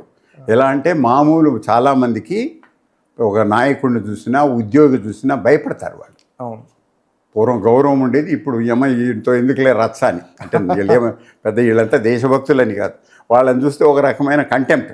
రాజకీయ నాయకులు చూసినా, ఉద్యోగస్తులను చూసినా, ఎందుకంటే వ్యవస్థ కనపడుతుంది మనకు. అయితే దీనికి కారణం ఏంటి, పరిష్కారం ఏంటి అనేది వేరే విషయం. ఈరోజు పరిస్థితిని గురించి మీరు చెప్పారు, మరి కారణాలు ఏంటి, పరిష్కారం ఏంటి అనేది కూడా ఆలోచించాలి. మీరు అన్నారు ఎవరు ప్రశ్నించాలని. మరి బ్రిటిష్ వాడిని ఎవరు ప్రశ్నించారు? బహుశా మీకు చాలామందికి తెలియదు ఏంటంటే, ఈ దేశంలో స్వరాజ్యం వచ్చిందంతా 10,000 మందికి ఒకడు పని చేశాడు అంతే. వీళ్ళు వేల మంది, లక్షల మంది పోయి స్వతంత్ర ఉద్యమంలో ఆహా ఓహ్ అని ఎవడు పోరాటము అనేది సమాజంలో మార్పు కోసం ప్రయత్నం చేసింది ఒకరో ఇద్దరే. ఎప్పుడు కూడా ఈరోజు కూడా ఈ తరంలో కూడా జరుగుతుంది. అది జరగటం లేదని నేను చెప్పను, ఖచ్చితంగా జరుగుతుంది. చాలామంది మనసుల్లో ఉంది. అయితే ఏమవుతుందిరా అంటే టైం రావాలి, ఒక తూరి పరిస్థితుల ఏర్పడాలి. మీకు స్వతంత్ర ఉద్యమంలో 1800లోనే మొదలుపెట్టి, కానీ 1920లో మహాత్మా గాంధీ వచ్చేంత వరకు అది ఒక పద్ధతికి రాల. ఈరోజు దేశంలో విపరీతమైన అసంతృప్తి ఉంది. ముఖ్యంగా యువత విషయంలో చాలా చాలా అసంతృప్తి ఉంది. ఇప్పుడు నేపాల్లో జరిగింది, ఇప్పుడు కూడా ఢిల్లీలో ఏదో కాక్రోచ్ పార్టీ అని ఆందోళన చేస్తున్నారు. యువతలో ఉంది, ఏమీ పరిస్థితులు బాగలేదు, ఈ కుల వ్యవస్థ తప్పు, ఈ డబ్బుతో అనేది అందరికీ తెలుసు. కానీ దాని నుంచి బయటపడటానికి ఒక ఆలోచన అనేది జరుగుతుంది. అంటే చర్నింగ్ అంటారు, సముద్ర మదనం అంటారు. అవును. పూర్వం సముద్ర మదనం జరిగినప్పుడు ముందు విషం వచ్చింది, మళ్ళీ అమృతం వచ్చిందని మన కథల్లో పురాణాల్లో. ఇప్పుడు ఈరోజు దేశంలో కూడా చాలామంది మాట్లాడుతున్నారు, చేస్తున్నారు. అయితే దానికి టైం వస్తుంది అనేది నా నమ్మకం. ఆ మార్పు అనేది గ్యారంటీగా వస్తుంది అనేది నా నమ్మకం. ఎందుకంటే మీరు చూడండి, గత 20 ఏళ్ళు తెలుగు రాష్ట్రాల్లో ఒక చాలా విపరీత పరిణామం వచ్చింది. ఓకే, ఎలా? 3 కులాలు విపరీతంగా రాజకీయం అయిపోయినాయి. పేర్లొద్దు. ఈ 20 ఏళ్లలో 3 ఈ రైతు కులాల నుంచి వచ్చిన వాళ్ళు చాలా యువత అంతా కూడా మా లీడర్ అని పెద్దగా బట్టలు చెప్పుకున్నారు. కానీ వీళ్ళ ముగ్గురికి కూడా యువతలో ఈరోజు నేను అబ్జర్వ్ చేసిన వాళ్ళకి నిరుత్సాహం వచ్చింది. ఎందుకంటే నాయకుడు, రాజకీయము, పార్టీ అనేది యువతకు వాళ్ళకు సరిగా తెలియదు. వాళ్ళకు రాజకీయం అంటే ఒక పార్టీ, ఒక సిద్ధాంతం. నాయకుడు అనేవాడు వాడు ఒక నీతి, నిజాయితీ. ఇక్కడేమైందంటే వేరే కారణాల వల్ల నాయకత్వం రావటము, వాళ్ళు ఏదో పదవులు రావటము, ఎమ్మెల్యేలు కావటము, ముఖ్యమంత్రులు కావటం జరుగుతుంది. అది కాదు. యువత తెలుసుకోవాల్సింది ఏంటంటే ఎవరితను, ఎట్లొచ్చాడు, ఇతని క్యారెక్టర్ ఏంటి, మరి ఇతని దేని గురించి మాట్లాడుతున్నాడు అనేది ఫస్ట్ అర్థం చేసుకోవాలి. రెండోది, వాడు కూడా మా కులమోడైనంత మాత్రాన మా కులాన్ని ఉద్ధరించుతాడు అనుకున్నంత బుద్ధి లేతనం అది తెలియదు చాలామందికి. అమాయకులు పాపం. నేను నిజంగా యువతను చూస్తే నాకు బాధేస్తుంది. పాలాభిషేకం చేస్తారు, రుద్రాభిషేకం అంటారు, ఏంటంతో చేస్తారు. అది అమాయకత్వం. ఒక్కటి యువత తెలుసుకోవాల్సి, మీరు ఒక మంచి పని చేస్తే గౌరవించాలి. ఎటువంటోడైనా సరే, కేవలం గౌరవం. వాని వ్యక్తి ఆరాధన అంటే వాడిని పాలు పోసేది, నీళ్లు పోసేది, వాడిని ఎత్తిన, అది చాలా చాలా పొరపాటు. ఎందుకంటే ఎవరు కూడా మనుషులు, వాళ్ళు మనుషులే, మనం మనుషులు, మేడం ఏముంది వ్యక్తిత్వం. కాబట్టి ఈ వ్యక్తి ఆరాధన అనేది ఈ 20 ఏళ్లలో యువతలో చాలా వచ్చింది. కానీ అది ఇప్పుడు వెళ్ళిపోతుంది మెల్లమెల్లగా. మేబీ ఇంకొక 5-10 సంవత్సరాల్లో ఆ మార్పు వస్తుందని నా నమ్మకం వ్యక్తిగతంగా. మరి ఇది వస్తుందా రాదా, ఏ విధంగా వస్తుందనేది నేను చెప్పలేను. కానీ ఖచ్చితంగా మార్పు వస్తుందనే నమ్మకం నాకుంది. ఎందుకంటే ఈ కుల సంఘాలు, మత సంఘాలు అన్నీ అంటున్నారు కదా. అవును. వాళ్ళలో చాలామంది నేను అడిగా, ఒరే మీ కుల సంఘమోడు ఒక ఉద్యోగస్తుడు ఏదో డిపార్ట్మెంట్లో ఉంటాడు, మీ కులమోళ్ళ దగ్గర లంచం తీసుకోకుండా పనిచేస్తాడని అడిగా. వాళ్ళు ఏం చెప్పరు, వాళ్ళు లేదులేండి సార్ అంటారు. అంటే వాళ్ళకి తెలియదు. ఐ జస్ట్ ఫీల్ అంటే ఏమైతే చెప్తేనే యువత, నాకు 83 ఏండ్లు, యువత అంటే 40, 45, 50 ఏండ్లు, అంటే 20 ఒక తరం డిఫరెన్స్ ఉంది. నేను వాళ్ళని చూస్తే నాకేమనిపిస్తుంది అంటే వాళ్ళలో యువత అంటే పాపం ఇగ్నోరెన్స్ అంటే వాళ్ళకి ఆ మెచ్యూరిటీ లేదు. మెచ్యూరిటీ అంటే ఏంటి, మెచ్యూరిటీ అని చాలామంది యువత తెలుసుకోవాలి. ఏంటి సార్? స్వతంత్రం ఎట్లొచ్చిందో మీకు ఆలోచించాలా, స్వతంత్రాన్ని ఎట్లా కాపాడుకోవాలనేది మీరు ఆలోచించాలా. మీకు అసలు స్వతంత్రం ఎట్లొచ్చిందో మీకు చాలామందికి తెలియదు. మీరేమనుకుంటున్నారు, మా లీడరు వస్తాడు పొడస్తాడు, ఎవడేం పొడిసే పండి. ఈరోజు స్వతంత్రం వచ్చింది. స్వతంత్రంలో ఏంటి పెద్ద సమస్య? లంచగొండితనం. ఇది లంచగొండితనం కంట్రోల్ చేయలేకపోతే నీ స్వతంత్రం ఏంది, నువ్వేంది? రేపు నీ బిడ్డకు కావచ్చు, నీ భార్యకు కావచ్చు, నీ కుటుంబానికి కావచ్చు, ఏదన్నా ఒక జరిగినప్పుడు సో కరప్షన్ ఉంటే దరిద్రం. రెండోది ఒక రకమైన నిర్లక్ష్యత వచ్చింది. ఎవరు ఈ ఉద్యోగ అంటే స్థిరమైన సంఘాల్లో పట్టించుకోరు. ఒక తూరి ఉద్యోగంలో చేరిన తర్వాత ఈ దేశం నాకు తిండి పెట్టింది, నేను ఈ ప్రజల వల్ల ఉన్నాననేటువంటి భావన ఈ సేవా రంగాల్లో పూర్తిగా పోతుంది. చాలా అంటే చాలా తగ్గింది. అంటే లేరండి. I'm trying to tell you is, ఎప్పుడు కూడా చూడు 100 పాయింట్స్ ఉంటాయి. 100 పాయింట్లో 60, 70, 80 బాగలేకపోతే దాన్ని బాగలేదంట.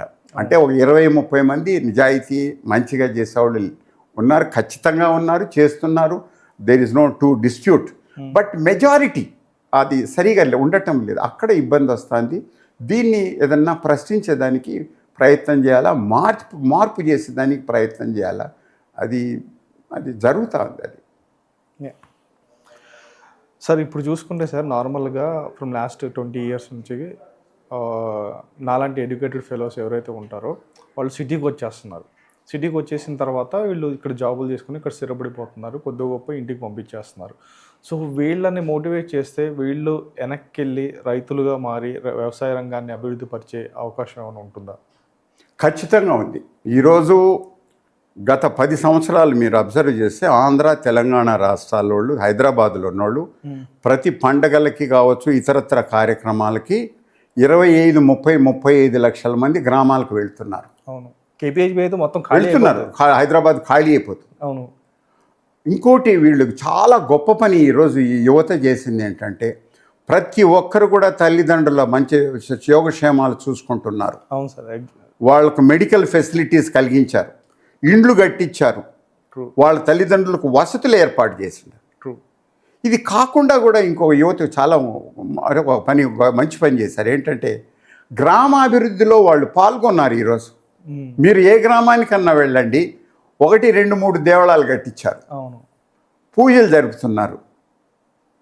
ఇది పాజిటివ్ ఆస్పెక్ట్, చాలా గొప్ప విషయం.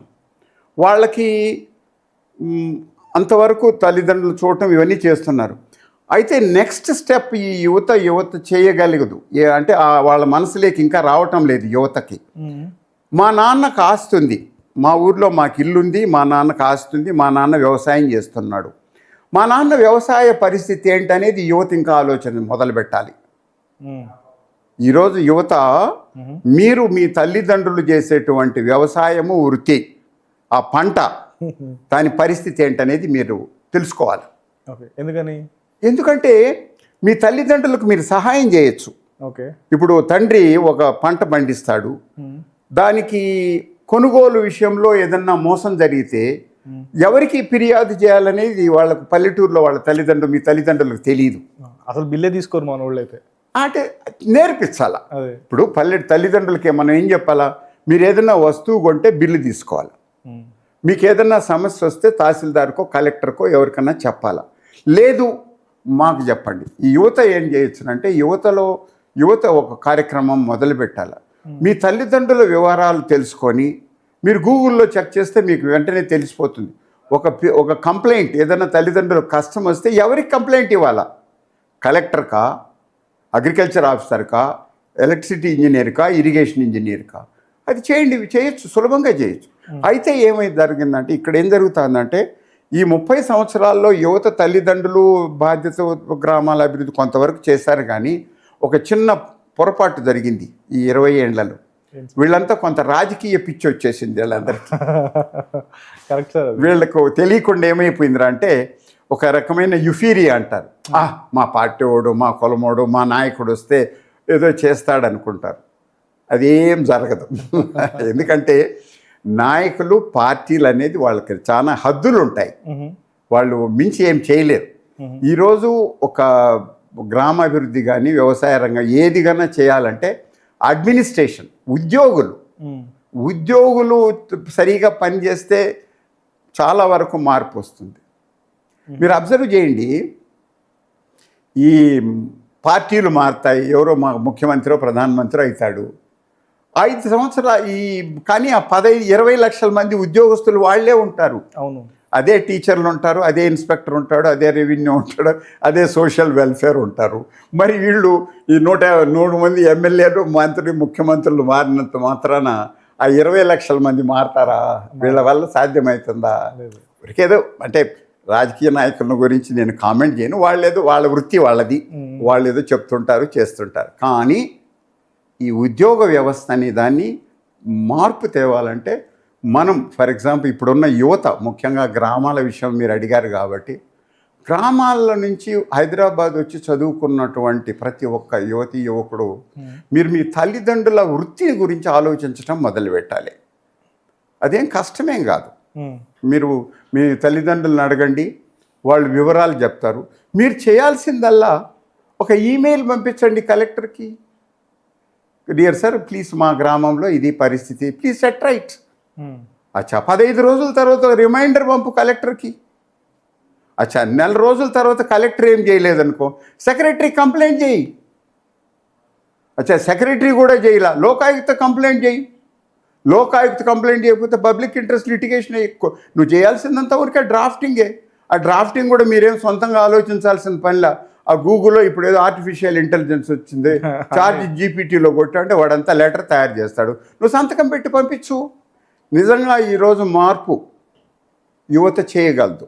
ఈ ప్రభుత్వాలను సెటరైట్ చేసే దానికి యువత దగ్గర తెలివి ఉంది, శక్తి ఉంది. అయితే కొంత తెలుసుకోవాలి, వాళ్ళు కొంచెం ప్రయత్నం చేయాలి. ఒక 2-3 ఇయర్స్ వాళ్ళు మెల్లిమెల్లిగా మా గ్రామంలో వివరాలు తెలుసుకొని మార్పు కోసం ప్రయత్నం చేస్తే ఖచ్చితంగా ఒక 5-10 సంవత్సరాల్లో మొత్తం ఈ ఈ వ్యవస్థే మారిపోతుంది. ఓకే. ఇప్పుడు మార్కెట్ యార్డ్లో మీరు మీరు మీ తల్లిదండ్రులను అడగండి, నాన్న నువ్వు ఈ కూరగాయల మార్కెట్కి తీసుకెళ్ళావు, వాడు ఎంత కమిషన్ తీసుకున్నాడు, మీ నాన్న చెప్తాడు.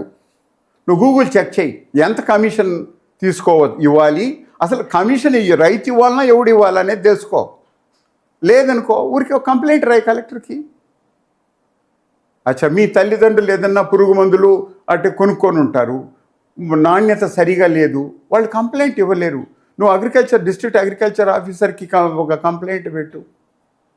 ఇక్కడ యువత తెలుసుకోవాల్సింది ఏంటంటే, ఈరోజు మనము సమస్యల గురించి ఆలోచిస్తున్నాం. రాజకీయ నాయకులు ఇట్లుండారు, ఉద్యోగులు ఇట్లుండారు, వ్యాపారులు ఇట్లుండారు, కంప్లైంట్స్ ఎక్కువైపోయి, కానీ పరిష్కారాలు కూడా ఉన్నాయి. దీని గురించి వీళ్ళు ఆలోచన చేయటం మొదలుపెట్టాలి. ఏది కష్టమే కాదు. ఇది తెల్లవాళ్ళు బ్రిటిష్ వాళ్ళనే పంపించేసి దేశానికి స్వరాజ్యం తెచ్చుకున్నాము. మళ్ళీ ఈ నల్ల దొరలను, ఈ దొంగ దొరలను మనం కంట్రోల్ చేయలేమా? అది యువత ఆలోచన చేయటం మొదలుపెట్టాలి, ప్రశ్నించటం మొదలుపెట్టాలి. యువత మీరు ఒక చాలా ముఖ్యమైన కార్యక్రమం మీరు అందరూ మొదలు పెట్టాల్సింది, మీ తల్లిదండ్రుల్ని వ్యవసాయానికి పెట్టే ఖర్చు ఎంత రాయటం వాళ్ళని అడగండి. లేదు రోజు మీరు వారానికి ఒక రోజు ఫోన్ చేసి, నాన్న నువ్వు దేనికి ఎంత ఖర్చు పెట్టావు అంతా లెక్క రాసి, పంట వచ్చిన తర్వాత మీ నాన్న అడుగు, ఎన్ని బస్తాలు వచ్చాయి, ఎంత కమ్మావు, లాభమా నష్టమా. ఇది నువ్వు తెలుసుకోవాలి ఫస్ట్. రైతు బిడ్డగా నువ్వు తెలుసుకో. నీ తల్లిదండ్రులకు కూడా చెప్పు, నాన్న ఈ సంవత్సరం నువ్వు 1,00,000 రూపాయలు ఖర్చు పెట్టావు, నీకు వచ్చింది 80,000. అమ్మ నాన్న మీరిద్దరూ పొలంలో పనిచేశారు, మీ కూలీలు మీరు లెక్కేసుకోలేదు, అది ఆ ఖర్చు లెక్కేసుకోవాలి. అచ్చా, మన భూమికి కౌలు కట్టుకోవాలి మనం, అది నువ్వు లెక్కేలా నాన్న అని చెప్పాలి. రైతు బిడ్డలు వాళ్ళ తల్లిదండ్రులకు నేర్పించాలి. తర్వాత వీళ్ళు మాట్లాడటం మొదలు పెట్టాలి. మీరు ఇప్పుడు ఒక పంట అయింది, మీరు ఏ గ్రామం నుంచి అయినా సరే 2 రాష్ట్రాల్లో మీరు ఒక అనౌన్స్మెంట్ మీరు మీ వ్యక్తిగతంగా చెప్పండి. నేనండి ముఖ్యమంత్రి గారు, ప్రధానమంత్రి గారు, నా పేరు ఇది, మా గ్రామం ఇది, మా నాన్న 5 ఎకరాలు పత్తి వేసాడండి, మాకు ఖర్చు 4 లక్షలు వచ్చింది, నాకు ధర 3,50,000 వచ్చింది, మరి మీరు దీనికి ఏం సమాధానం చెప్తారని ప్రశ్నించండి. ముఖ్యమంత్రిని ప్రశ్నించు, ప్రధానమంత్రిని ప్రశ్నించు, ఎమ్మెల్యేని ప్రశ్నించు, వీడియో పెట్టు, ఏమవుతుంది? నువ్వేమి వాళ్ళని దెర్ ఇస్ నథింగ్ రాంగ్. నువ్వేం చెప్తున్నావు? నీ పరిస్థితిని గురించి తెలియజేస్తున్నావు ముఖ్యమంత్రికి, ప్రధానమంత్రికి. ఇప్పుడు సమస్యల్లా ఏంటంటే, వీడు చెప్పడు నాకు కష్టం వచ్చింది అని. అవును, నేను చెప్తుంటాను, ఒక పశువు కూడా, ఆవు కూడా ఏదన్నా దెబ్బ తగిలితే అంబా అని అరుస్తుంది.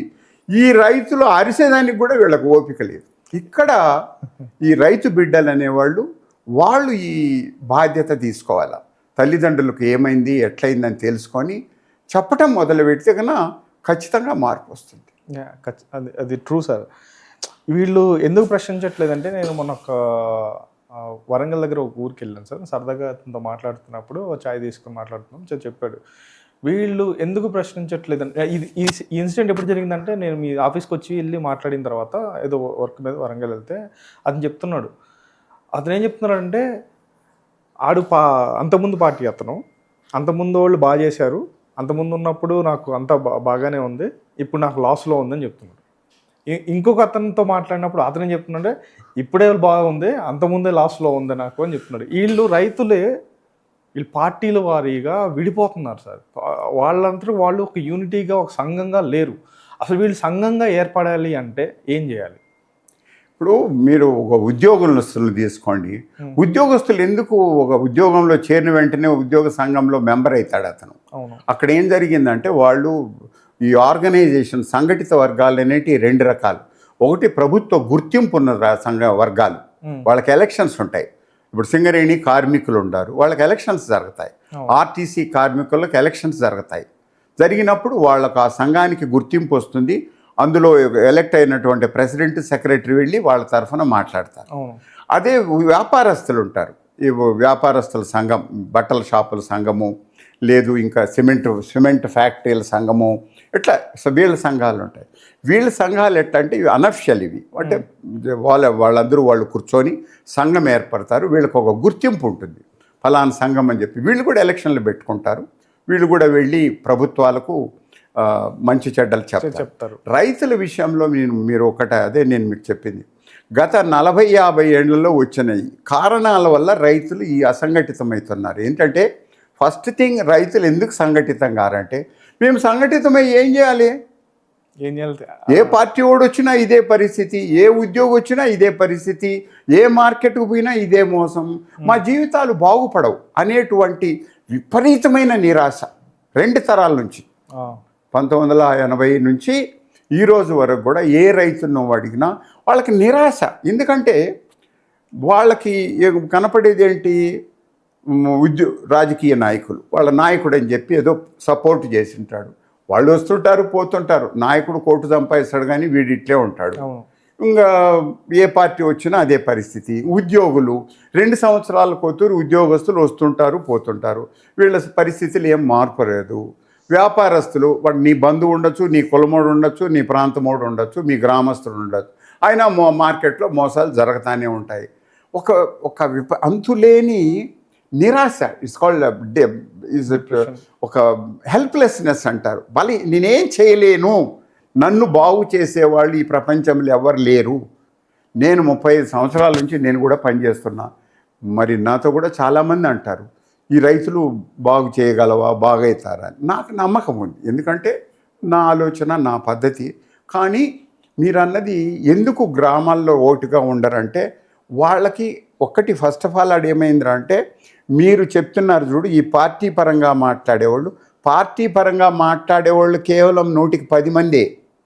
ఈ బడా నాయకులు అంటే వీళ్ళ ఎమ్మెల్యేలకు, పార్టీలకు లోకల్ ఏజెంట్స్ ఉంటారే, వీళ్ళు మాట్లాడతారు. 100కి 90 మంది సామాన్య రైతులు వాళ్ళు అసలు నోరు విప్పరు. ఎవరు మాట్లాడినా మంచిది అంటారు. ఎవరు ఇప్పుడు వచ్చే మా లారీలు ఎక్కువ, ఈరోజు మా నాయకుడు మీటింగ్ అంటే పోతారు, భోంచేస్తారు, వస్తారు. వాళ్లకు తెలిసిందల్లా ఏంటంటే ఎలక్షన్ టైంలో అందరి దగ్గర డబ్బు తీసుకుంటారు, ఈ ఓట్లు వేసుకుంటారు. వాళ్ళు చేయగలిగిందంత ఏంటంటే 5 ఏళ్ల కోతూరు పార్టీలు మారుస్తారు, కానీ వాళ్ళ రాతలు మారటం లేదు. దానికి కారణం ఏంటంటే, ఇదివరకే చెప్పాను మీకు, ఈ మొత్తము వ్యవస్థలో చాలా లోపాలు వచ్చి ఉన్నాయి.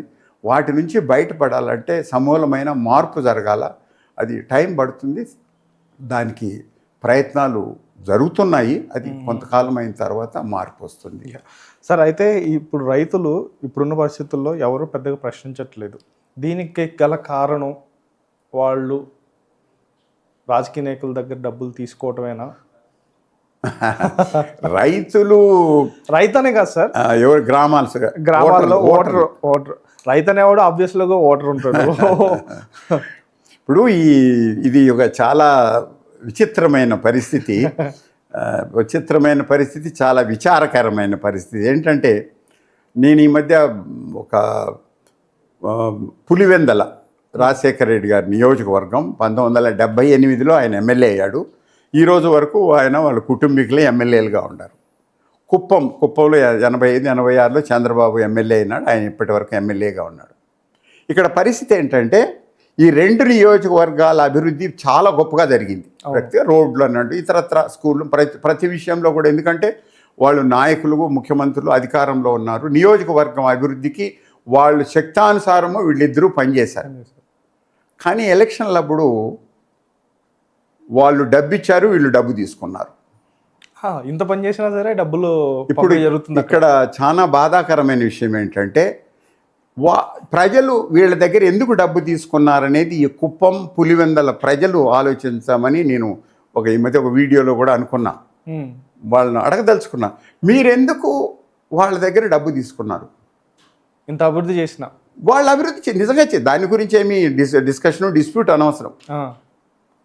అట్లా ఈ విధంగా చాలామంది ఎమ్మెల్యేలు చేసి ఉంటారు. నాకు తెలుసు వ్యక్తిగతంగా చాలామంది ఎమ్మెల్యేలు నియోజకవర్గ అభివృద్ధికి బ్రహ్మాండంగా చేశారు. కానీ ఎలక్షన్లు వచ్చేటప్పటికి వాళ్ళు డబ్బు ఇచ్చారు, వీళ్ళు డబ్బు తీసుకున్నారు. ఇది ఒక పెక్యూలియర్ సిచ్యువేషన్. ఎందుకు ఈ విధంగా జరుగుతుందనేది నాకు చాలా బాధేస్తుంది. మరి ఎవరిని అడగాలా? ప్రజల్ని, ఏమయ్యా మీరు నిజాయితీగా ఇంత మంచి నాయకులు చేస్తే వాళ్ళ నిజాయితీని మీరు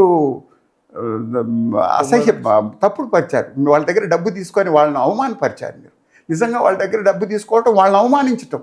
అవును. అచ్చా, వీళ్ళను ప్రశ్నించదలుచుకుంది ఏంటంటే, మీరు నిజాయితీగా చేశారు కదా, మీరు ఎందుకు డబ్బు ఇచ్చారు? మీరు ఎందుకు భయపడుతున్నారు? మీరు ఎందుకు అసలు మీరు భయపడాల్సిన పని ఏముంది? మీరు చేశారు కదా నిజాయితీగా అనే ప్రశ్న వీళ్ళ నాయకులను అడగాల. ఇది అంటే ఇవి యక్ష ప్రశ్నల మాదిరి. ఏమిటంటే ఒక తూరి సమాజంలో కొన్ని జరుగుతున్నాయి. మేము కూడా, మా కుటుంబం కూడా రాజకీయాలు, ఎలక్షన్లో కొంత మంచి చెడ్డలు చూశాను నేను. అయితే ఏంటంటే నా దృష్టిలో ఇది ఒక చర్నింగ్. ఇంతకుముందు కూడా చెప్పాను, ఇది ఒక విపరీతమైన చర్చ జరుగుతుంది. ఒక సామాన్య ప్రజలు, నేను అడిగాను మా గ్రామస్తులను చాలా కాలం అప్పుడు ఎలక్షన్లు అప్పుడు, మీరు ఎందుకు అన్ని పార్టీల దగ్గర డబ్బు తీసుకుంటారని అడిగా. 2-3 రకాల సమాధానాలు వచ్చాయి. ఒక సమాధానం వాళ్ళు నాకు చెప్పింది అంటే క్లియర్ కట్గా, వీళ్ళు డబ్బు సంపాదించినారయ్యా, వీళ్ళంతా డబ్బున్నోళ్ళు. అరే, డబ్బున్నోడైనంత మాత్రాన డబ్బు తీసుకోవచ్చా? వీళ్ళంతా ఏం కష్టపడి సంపాదించారా? కౌంటర్ ప్రశ్న వేశారు వాళ్ళు. రెండోది ఇది ఒక రకమైన ఆర్గ్యుమెంట్. రెండో ఆర్గ్యుమెంట్ నేను వినింది ఏంటంటే, ఈ స్థానికంగా ఉన్న పార్టీల ప్రతినిధులు ఉంటారే, లోకల్ ఏజెంట్స్ అనండి, ఎవరైనా వాళ్ళ నాయకులు, వీళ్ళ ఒత్తిడి సామాన్య ప్రజల మీద విపరీతంగా ఉంటుంది. 100కి 90 మంది సామాన్య ప్రజలు, కూలి చేసుకునేవాళ్ళు, చిన్న రైతులు, వృత్తి పనులోళ్ళు, వాళ్ళు ఈ నాయకులతో ఎవరితోనూ తగరారు పెట్టుకోరు. వీళ్ళు వాళ్ళందరితో మంచిగా ఉండాలని అందరి దగ్గర డబ్బు తీసుకుంటారు. కాబట్టి ఇది ఒక పెక్యూలియర్ సిచ్యువేషను, ఇది ఒక సమస్య. అయితే దీనికి పరిష్కారం ఏంటనేది కాలం నిర్ణయించాలి. గ్రామాల్లో పొలిటికల్ పార్టీ లీడర్స్ వచ్చి డబ్బు ఇచ్చినప్పుడు తీసుకోకపోతే వాళ్ళని సమస్యలకు గురి చేస్తారు, హింసిస్తారు. అమ్మో, వాళ్ళ మీద చాలా హెరాస్ చేస్తారు. అది అంటే తెలుసు, ఎంత విశేషమని కాదు. ఈ లోకల్ లీడర్స్ ఏ పార్టీ వాడైనా సరే, వీళ్ళకి ఏమైందంటే వాళ్ళకు కూడా అదంతా రాజకీయం వివరాలు అనవసరము. వాళ్ళు నువ్వు డబ్బు తీసుకో, నువ్వు ఓట్లు వేస్తే ఏకపోతే పో, నేను మా పార్టీ లీడరు, మా పార్టీ డబ్బు తీసుకొని వాళ్ళు బలవంత పెట్టడము, భయపెట్టడం జరుగుతుంది. ఇది అన్ని ప్రాంతాల్లో జరుగుతుంది, ప్రతి గ్రామంలో జరుగుతుంది. అయితే నేను చెప్తే వెంటకి సమాధానం ఎక్కడ వచ్చిందిరా అంటే, పరిష్కారం కోసం తారాడుతున్నారు. నిజంగా చెప్పాలంటే డబ్బు తీసుకొని ఓటేయాలని వాళ్ళకి ఇంట్రెస్ట్ లేదు. సామాన్యుడికి ఎవ్వడికి కూడా డబ్బు తీసుకొని ఓట్లు వేయటం వాళ్ళకి ఇష్టం లేదు. వాళ్ళకి తెలుసు, ఎందుకంటే డబ్బు తీసుకుంటే అది చెడ్డ అనేది వాళ్ళకి తెలుసు. కానీ వాళ్ళ పరిస్థితి ఇటువంటి రకరకాల పరిస్థితులు ఉన్నాయి కాబట్టి విధి లేకుండా జరుగుతుంది.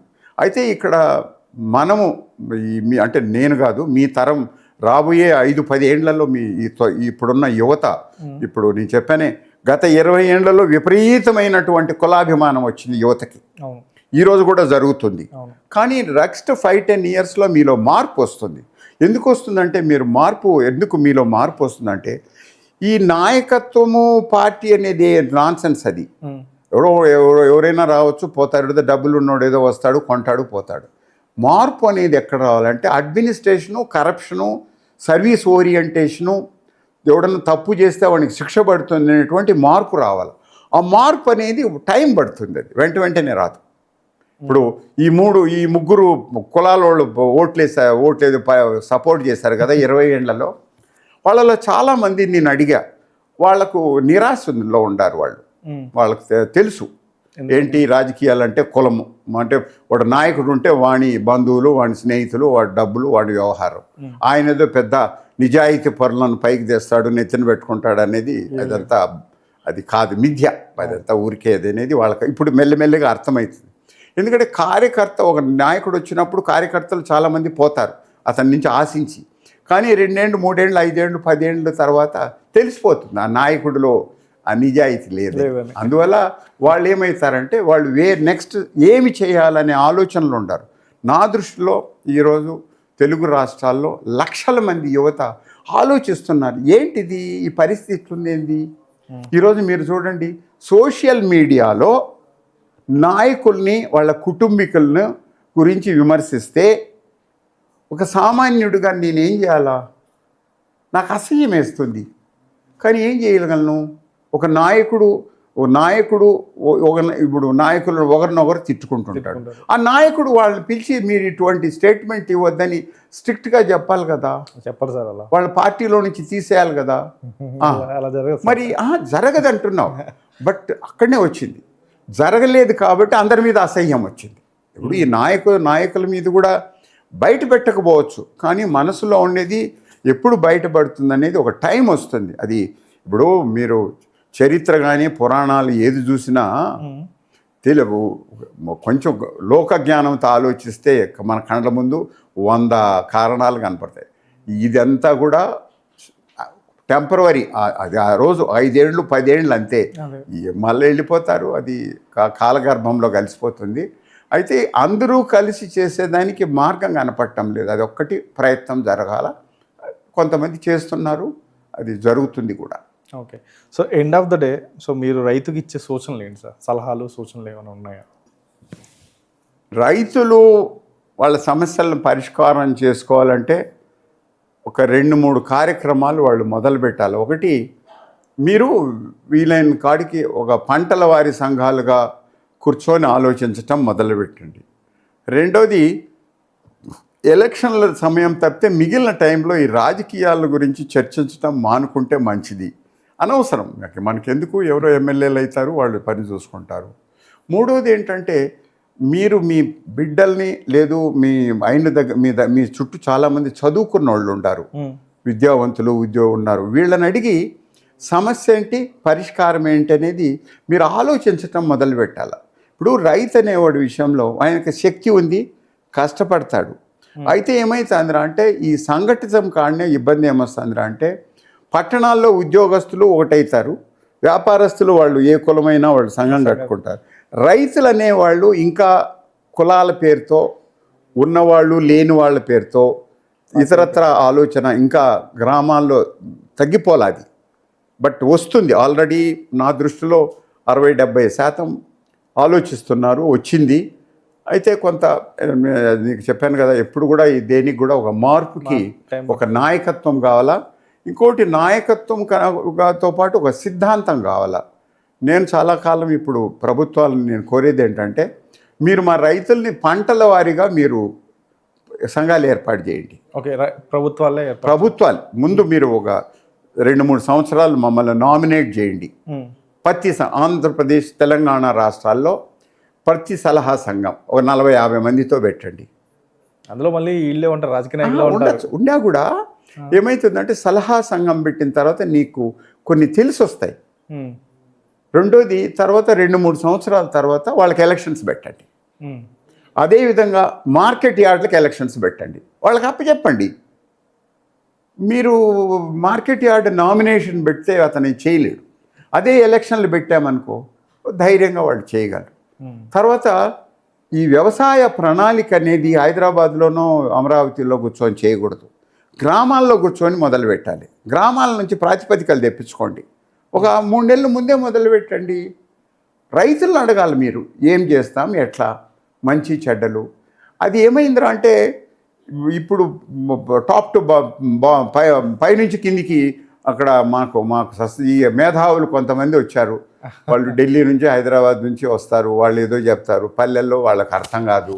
అందువల్ల ఈ మాధ్యమం వీలుంది. ఇంకొకటి ఏంటంటే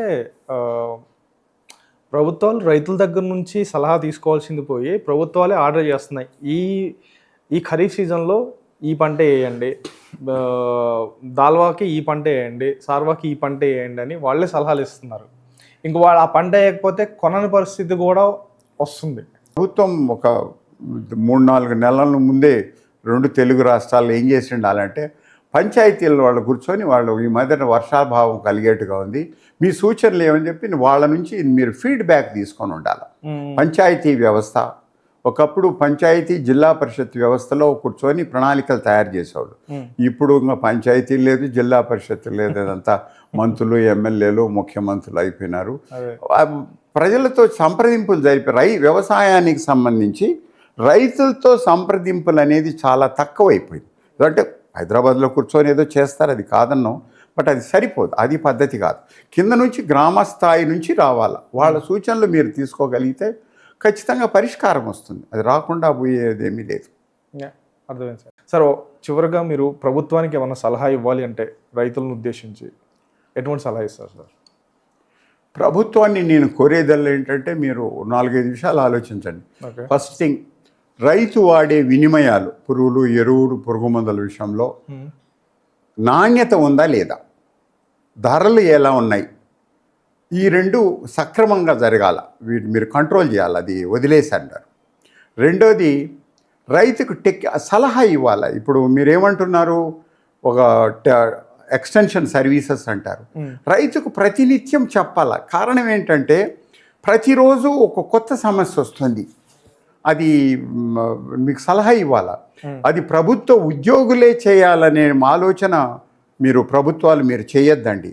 ఒకటి జ్ఞాపకం పెట్టుకోండి, ఈరోజు మీరు ప్రైవేట్ హాస్పిటల్స్కి వెళ్తారు, మీరు మంత్రులు, ఎమ్మెల్యేలు, ముఖ్యమంత్రులు, సెక్రటరీలు. ఎందుకు మరి గవర్నమెంట్ హాస్పిటల్కి వెళ్ళరు మీరు?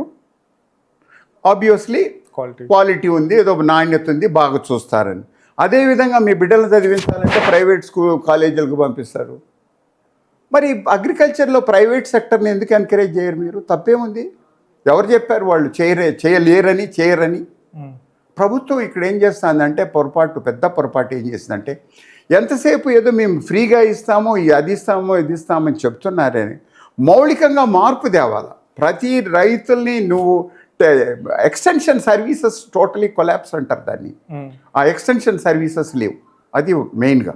నెక్స్ట్ పాయింట్ ఏంటంటే, మీరు మార్కెట్ యార్డ్లు పూర్తిగా ఈరోజు దళారీలమయం చేసి ఉండారు. మీరు అందరూ 40-50 ఏళ్ళ నుంచి మీరు ఎలక్షన్స్ పెట్టలా. మేము కోరేదల్లా ఏంటంటే, మీరు ఎలక్షన్స్ పెట్టి రైతులకు అప్పు చెప్పండి. మీకేంది ఇది? మీరు మంత్రి, ముఖ్యమంత్రి, మీ పార్టీ 3 రోజులు ఉంటారు, మీరేం చేయగలరు రైతులకి? మీరేం చేసేది? ఏదో సబ్సిడీలు ఇస్తారు. సబ్సిడీ ఇస్తే ఏముంది? ఇప్పుడు ఆకలి అయినోడికి చేపలు పట్టేది సామెత చెప్తారు. నువ్వు చేపలు పట్టేది నేర్పించాలి, కానీ చేప ఇస్తే ఏం ప్రయోజనం? మార్కెట్ యార్డ్లు టోటల్గా మీరు రైతులకు అప్పు చెప్పండి. అదేవిధంగా నీటి తీరువా సంఘాలు ఉన్నాయి. మీరు ఎందుకు నీటి తీరువా సంఘాలు ఒకప్పుడు పెట్టారు, చేశారు, వాళ్ళకి అప్పు చెప్పండి. మీరు అది చేయలా. సో ఇక్కడ గవర్నమెంట్లో ఏమొస్తుందంటే, రైతు అనేటప్పటికి మేము మీకు ఈ సహాయాలు చేస్తున్నాం, మీకు ఇది ఉచితంగా ఇస్తున్నాం, మీకు ఇది చేస్తున్నాం. బాబు మీరు ఏం చేయొద్దు నాన్న, మమ్మల్ని వదిలేసేయండి రా, మా బతుకులు మమ్మల్ని బతకనేయండి. ఆ మార్కెట్ యార్డు అప్పచెప్పేసేయండి రైతులకి. రెండోది, వ్యవసాయ ప్రణాళిక అనేది మీరు గ్రామ స్థాయిలో వాళ్ళని అడగండి, వాళ్ళు చెప్తారు. మీరేంటి హైదరాబాద్లోనో విశాఖపట్నంలోనో కూర్చొని మీరు చెప్పేది ఏంది? ఇక్కడ చాలా ఈ మెయిన్ సమస్య. ఇది కాకుండా అదే ఈ ఎక్స్టెన్షన్ సర్వీస్, ఇవన్నీ చేసి కొంత ప్రభుత్వం చేయగలిగితే, ఒక సలహా కమిటీలు వేయాలా. ఎవరినో వేసింటారు, కొంతమంది ఉన్నారు. అక్కడ ఏమవుతుందంటే, ఈ రాజకీయ రైతులు అంటారు చాలామంది, నేను చెప్తుంటాను, ఈ రాజకీయ రైతులు వాళ్ళు ఉంటారు. ఎందుకంటే ప్రతి పార్టీలో కూడా రైతుల గురించి మాట్లాడే వాళ్ళు ఉంటారు. వాళ్ళల్లో నిజాయితీ పరులు, తెలివైన వాళ్ళు ఉంటారు, కాదని నేను చెప్పను. కానీ ఒక సమస్య ఉంది. మీ పార్టీ నువ్వు రూలింగ్లో ఉంటావు, మీ రైతు నాయకుడు ఉంటాడు, వచ్చి మీరు ఏమన్నా విమర్శించగలడా? ఏమండి ముఖ్యమంత్రులు? అచ్చా, మీ పార్టీ అపోజిషన్లో ఉంటుంది, ప్రభుత్వం లేదన్నా మంచి పని జరిగితే మీ రైతులు వచ్చి గొప్పగా పొగడతారా? నువ్వు పొగడిస్తావా? పొగడి. ఇక మరి వాళ్ళు నీకు రైతుల అభిప్రాయాలు ఎక్కడి నుంచి వస్తావయా? మీరు ముఖ్యమంత్రులు మహా తెలివైన వాళ్ళు మీరు అనుకుంటారు, నిజమే. మీరు ఎవరి నుంచి సలహా తీసుకోవాలా? డాక్టర్లు, లాయర్లు మాత్రం బెస్ట్ ఎక్స్పర్ట్ కావాలా? రైతులు అయ్యేటప్పటికి మీరు వేరే విధంగా ఆలోచిస్తున్నారు. ఈ లోపాన్ని కన్నా రాజకీయ పార్టీలు సరిదిద్దుకోగలిగితే రైతులు బాగుపడతారు. అది ప్రయత్నం చేయాలి. Thank you sir. Thank you. చాలా విలువైన విషయాలు నేర్చుకున్నాను సార్. నేను ఇప్పుడు నేను ఇంటికి వెళ్ళడంతోనే మా ఫాదర్కి నేను చెప్పేది ఏంటంటే, ఈ సంవత్సరం నీ ఖర్చంతా రాయి, end of the day, end of the ఈ సీజన్ అయ్యేసరికి అసలు ఎంత పెట్టుబడి పెట్టాము, ఎంత మిగులు వచ్చింది, ఎక్కడ లాస్ అయ్యింది, ఒక ఒక అంచనాకు వస్తాం. నేను ఈ పల్లెల నుంచి యువత మీరందరూ పల్లెలకు పోతున్నారు పండగలకి ఇతరత్ర. మీరు దయచేసి ఇక్కడ ఒక అలవాటు చేసుకోండి. ఫస్ట్ థింగ్ మీరు ఏం చేస్తారంటే, మీ నాన్నగారితో కూర్చొని ఒక వీడియో తీయండి. ప్రతి ఒక్కరూ మీరు ఒక 2-3 నిమిషాలు వీడియో తీ. నాన్న నువ్వేం పంట పండిస్తున్నావు, ఎంత ఖర్చు అయింది, నీకు సమస్యలు ఏమన్నా ఉన్నాయా, ప్రభుత్వం ఏమన్నా చేయగలదా, 4 ప్రశ్నలు వేయండి. వాళ్ళు మీ నాన్న చెప్పేది వీడియో పెట్టు. అంటే జస్ట్ అది దానివల్ల ఏమవుతుందిరా అంటే, ఈరోజు సమాజంలో వాళ్ళకి తెలిసి వస్తుంది. రైతు సమస్య అంటే ఏదో జనరల్గా చెప్తున్నారు, అట్లా కాదు. వ్యక్తిగతంగా మీరు ఈరోజు హైదరాబాద్ నుంచి వెళ్ళే 30-40 లక్షల మంది మీరు గ్రామాలకు వెళ్ళినప్పుడు ఇది మొదలు పెట్టండి. రెండోది ఏం చేస్తారు, నాన్నకు చెప్పండి, నాన్న ప్రతి ఒక్కరు లెక్కలు రాయండి.